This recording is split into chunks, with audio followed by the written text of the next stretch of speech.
It's good because I know the funding says it has to be targeted, but just interesting that if we're only showing that small a number. And that's a good point. But like I said, we do already serve those children in other capacities. But as we begin to work with that population a little bit more directly, we may feel the need to increase those based on the needs of those kids. So this is a living, breathing document, just like the budget. And so as we know more, we'll do more, and we'll do better things to impact those metrics. Right here on 2.12, you say to provide parent English classes. Is that something that we're going to do a partnership with the college, or how do we envision rolling that out? At this point, and I'll lean on Dr. Hagelin a little bit because we've been in a significant conversation about this, but we're talking about in-district parent trainings and providing English classes for our parents. We haven't identified particularly certain programs that might be available at the community college, but that doesn't, we would, if we identify those, we would certainly engage in those types of programs as well. And I believe you're taking out the Rosetta Stone reference. You're right, and I apologize for that. So then we'll see those partnerships and potential collaboration.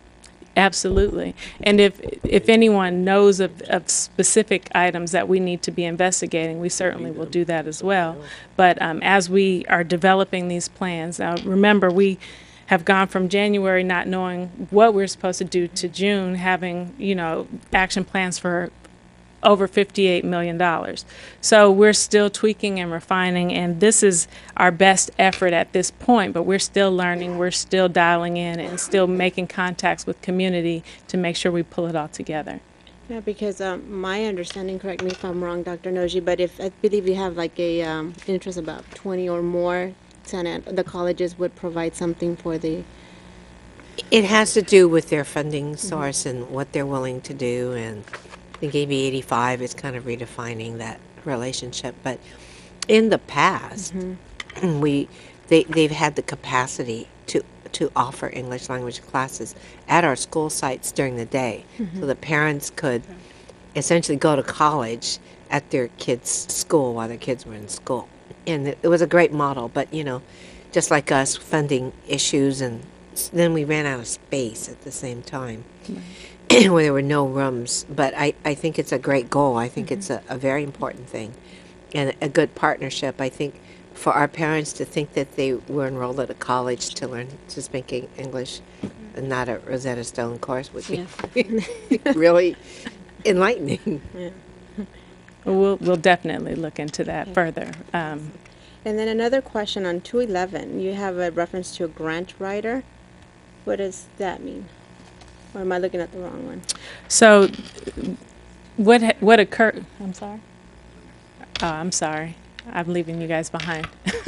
So what happens is that there's tons of money out there for innovative practices for schools, districts who look like us, who serve the type of communities that we serve.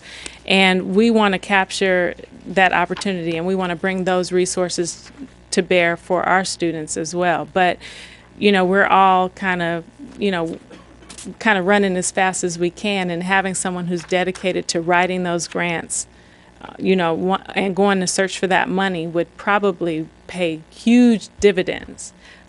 So the money that's allocated for that would probably pay for itself 15 times at least, just in going out looking for those philanthropic opportunities to partner with, just like we got the Bechtel grant and we've gotten some other grants. But that was because one person, took time and opportunity, but there's a lot more money out there to get for our students. So that would mean like funding an additional position. I mean, from the perspective of budgeting. Yes. Okay. You would have to basically put in seed money to get somebody on board and get them. But I would say I would imagine in 6 months, that would pay for itself plus some. I have a couple questions here. Under 2.8, you have professional development for teachers. Is there another section where we have professional development for support staff? That would be in section 3, and I don't know that we've outlined that very well, but most of the support and trying to build effective learning environments, Would be that. that's mostly in. And then also parent, where would parent training and parent engagement occur? It would happen mostly in section 2, so you would have 2.12, let me look. Let's see. I'm on the wrong page. 3.6, there's parent training. 2.9, there's parent training. 3.8. So it's kind of spread out throughout the document, but mostly in 3. There's lots in 2 as well, where it has to do with parent training on particular aspects of their students' progress. And then there's other aspects in section 3 that have to do with building capacity so that they can become better partners. Real quickly, going back to goal 1, a couple items. Maybe it's in here, but I know we can't add everything, but we're going for that seal by literacy. Mm-hmm. Where would, under student learning outcomes, where would we include, seal by literacy, which is part of your AP as well? I mean, because it's, we want to take advantage of the language skills that many of our students have. Could be 1.6 or. Okay. You can come out by literacy, seal by literacy. I mean, that's a goal. I think what we would say was 65% or something like that was at middle college, high school. Yeah. Something like that. So, I mean, I'm just something you guys need. The other thing is, would 1 point, where would we put like SAT preparation? Where would that fall in here? Would that be part of? I didn't find it anywhere. It's on my list of I thought I saw it. locations. You saw it? I didn't see what I think the board talked about was that whole college-going culture and all that preparation. But I have to admit that I've just realized I've been using the wrong version. I don't know how, but Yeah, just something to put in your list. That's all. Okay. And I know it's an evergreen item, so it's going to change as we go. Just And we're doing some of that work now. The question is where's the where does it additional? fit?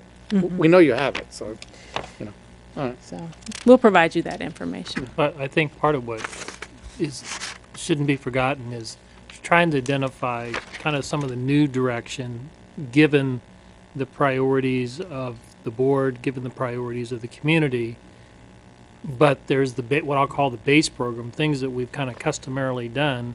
We haven't said that we're going to abandon those at all. So those are things that probably have been done before, at least from my perspective. Right. And so they may not be captured in that particular way.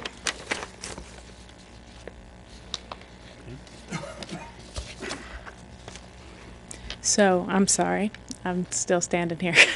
So basically, we've gone through all the 3 goals, and as you see that there's lots of statements and detail there.